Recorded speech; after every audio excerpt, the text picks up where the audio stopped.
Okay. Alright guys, what's the difference between a priest and a pimple? Pimple doesn't come on your face until you're at least 13. I think I'm gonna go throw up over here. Alright, guy walks into a bar. Sees Hold on. Yeah. Okay, go ahead now. Okay, guy walks into a bar, sees the bartender like a suitcase in his hand. Dude, that's not cool. He's sitting there fucking with me. Take 3. Okay, go ahead. Okay, guy walks into a bar, sees a... Come on, stop, man. I only got a little bit of stuff. Come on, hurry up. You're an asshole, man. Alright, guy walks into a bar, sees a bartender messing with his briefcase. He opens it up and out pops this little 12-inch pianist playing a song on his little 12-inch piano. Guy that walks in says, you know what, that's pretty cool, man. Can I try that? He said, well, you gotta buy a drink first, but sure, I ain't got a problem with it. So he buys a drink, drinks like half the beer. And then he goes, I wish for $1 million, and opens up the briefcase, and out fly $1 million ducks that just hit him in the face. He's like, man, I don't get it. I wish for a 12. I wish for a. You fucked up. I fucked it up. Hey. No, damn it. Hit yourself. No lipstick. Make you feel better. No lipstick. Okay, No. you gotta talk a little louder now. Are you ready? Yeah. Okay, a guy walks into a bar. Come on, dude. Alright, okay, a guy walks into a bar. Sees the bartender messing around with a little briefcase. He opens up the briefcase and out pops his little 12-inch pianist playing a little song. Sorry, I fucked up. The thing went down. I'll be in my trailer. Alright, let's go. I can't work like this. Yeah, like I... Oh, okay. Guy walks into a bar, sees a bartender messing with a briefcase.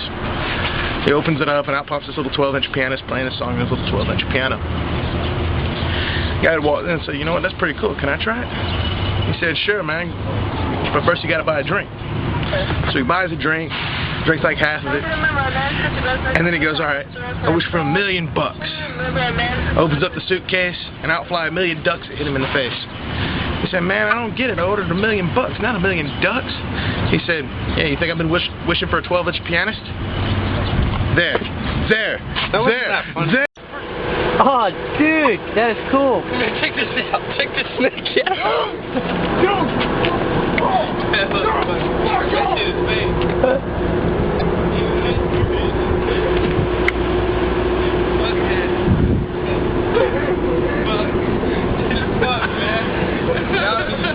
You're an asshole. It's not cool.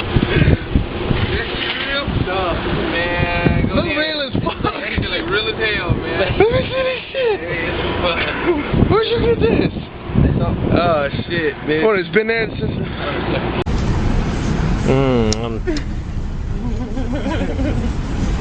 I definitely want to see this now. She was actually about to vomit. Dude, I really want to see this. Oh, God. I can't watch it no more. You lasted longer than I did watching it. Oh. Could you? Oh, there we go. Damn, look, it's so fucking close, God.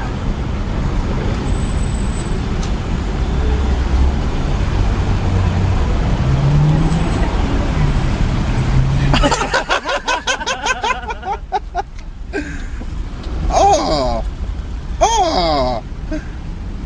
that's really, dude, that's sick. Oh, oh, oh,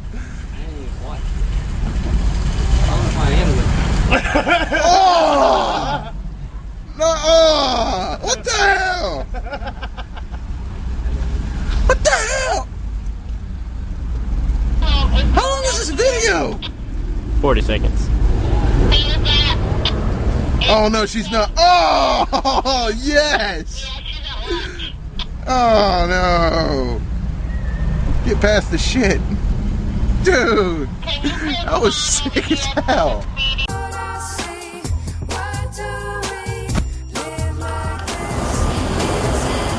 A man walks up to the bar and speaks to the bartender.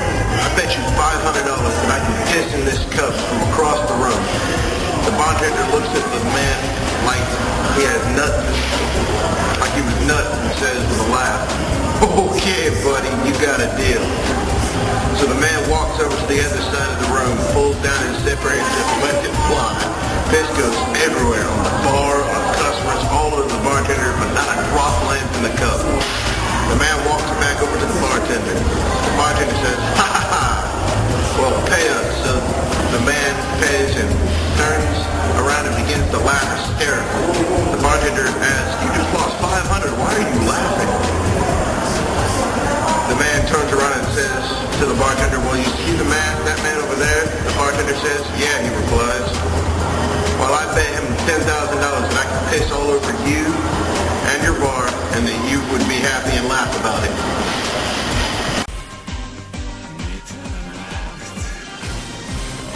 This guy walks into a bar and sees a are you ready? Okay. This guy walks into a bar and sees a gorgeous blonde sitting on a bar stool all alone. So the guy sits down next to her and pulls a small box from his pocket. He opens it and there's a frog inside. The blonde says, "He's cute, but does he do tricks?" The guy says, "Yeah, he licks pussy." So after talking to her for several minutes, he convinces her to come with him to his apartment. They get there and she takes off all her clothes, gets into the bed and spreads her legs. The guy sets the frog right between her legs and it just sits there, not moving at all. The blonde says, "Well, what's up?" The frog still does not move. The guy leans over to the frog and says, "All right, I'm only going to show you how to do this one more time."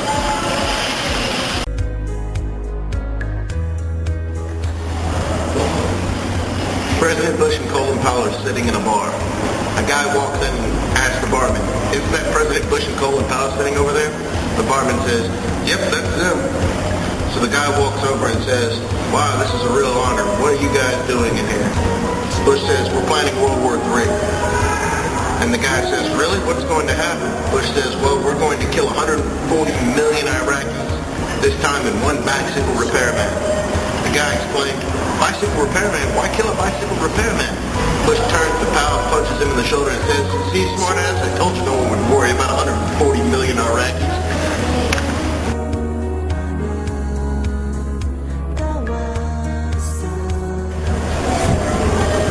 One day a man walks into the dentist's office and asks how much it will cost to extract wisdom teeth.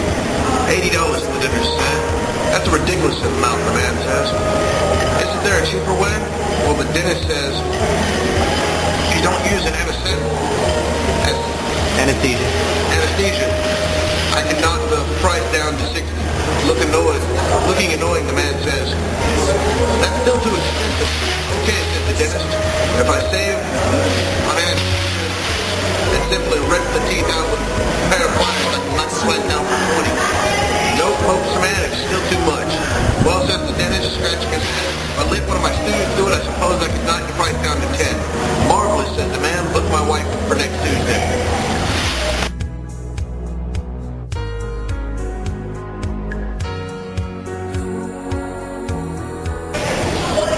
Dr. David had slept with one of his patients. Oh, I'm sorry, that's not the joke. Shut the fuck up, motherfucker. Okay, go ahead. Dr. David slept with one of his patients and he felt guilty all day long. No matter how much he tried to forget about it, he couldn't. The guilt and sense of betrayal was overwhelming. But every once in a while, he'd hear that soothing voice within himself trying to reassure him. "Dave, don't worry about it. You aren't the first doctor to sleep with one of their patients, and you won't be the last. And you're single. Let it go." But invariably, the other voice would bring him back to reality. "Dave, you're a vet."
Okay, it's recording. Alright, this guy walks into a bar, sees a jar of money sitting on the table. Louder. Goes up to the bartender and says, what's this jar of money for? He said, well, right now we're having somewhat of a little contest. We got this horse in the back that's always kind of depressed. We're collecting money. Whoever can go back there and cheer this horse up gets the jar of money. He says, all right. Puts about $10 in the jar and walks to the back. About less than a minute later, he walks out there and the horse is laughing his ass off. Guy picks up the money and leaves. Comes back about a week later. There's another jar on the table. He said, well, what's up with this jar? He said, well, ever since you left here last week, that horse had to stop laughing. So what we're going to do is, if you can make the horse stop laughing, we'll give you that jar of money too. So he puts his money in there and he walks to the back. Less than a minute later, he comes out, the horse is crying. He said, man, I gotta know. How'd you get that horse to start laughing in the first place? Oh, he said, man, that's easy. I told him my penis was bigger than his. How'd you get him to cry? I proved it.